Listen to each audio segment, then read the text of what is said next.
Chris Prophy, musically obsessed. Chris Prophy, musically obsessed with vinyl CDs and cassettes. Chris Prophy, musically obsessed. Oh yeah! Hello everybody, I'm continuing this little series with the 90s in 5 albums, where I show 5 records or albums, because I'll be showing a CD as well, that basically scream the 90s. I've also done the 80s, the 70s, and the 60s. I will leave links below to those videos, so if you haven't watched those, go check those out. As I've said in other videos, these are not the best albums of the 90s. These are just 5 albums that either I was listening to back in the 90s that bring back some memories for me, or just had great songs that just, like I said, scream 90s. So let's start off with this album from the Smashing Pumpkins from 1995, Melancholy and the Infinite Sadness. My favorite Smashing Pumpkins album, could be my favorite album from the 90s. This, of course, had such songs as Bullet with Butterfly Wings, 1979. Many people have called this album the White Album of the 90s, and I can see why. It has a lot of different musical styles on it that span, you know, the original 2 CD set. This happens to be the vinyl set. A lot of people, you know, like other bands, don't really care for the Smashing Pumpkins. I really like them, and this is my go-to album from them. So 1995's Melancholy and the Infinite Sadness. Now this next album is just making it in. It came out in 1990, Aaron and JC. Alice in Chains' Facelift. Of course, this had the huge hit Man in a Box, or Man in the Box, but the whole album is awesome. Alice in Chains were one of those bands that, and I've said this before, I knew the hits growing up, but I never really listened to their albums, and now I'm kind of going back and delving into those albums and listening to them in full, and I could see why they were such a huge band.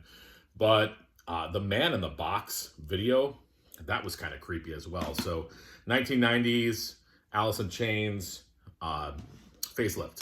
Next,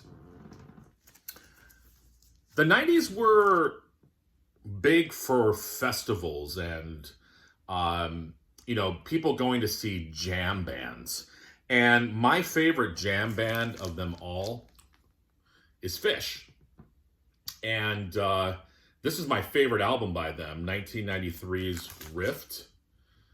And as I said, Phish being a jam band, you know, sort of like the 90s version of the Grateful Dead, whether you like that moniker or not. But this album from top to bottom, Fast Enough for You, lengthwise, My Friend, Mound, Silent in the Morning. This is just such a great record. Phish, Rift, I mean, this definitely screams 90s.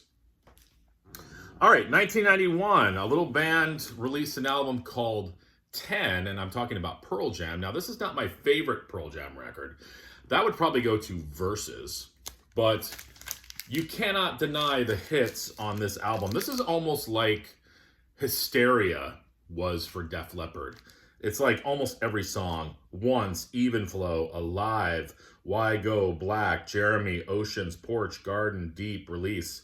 Was this the album that had the most one-word song titles? Maybe.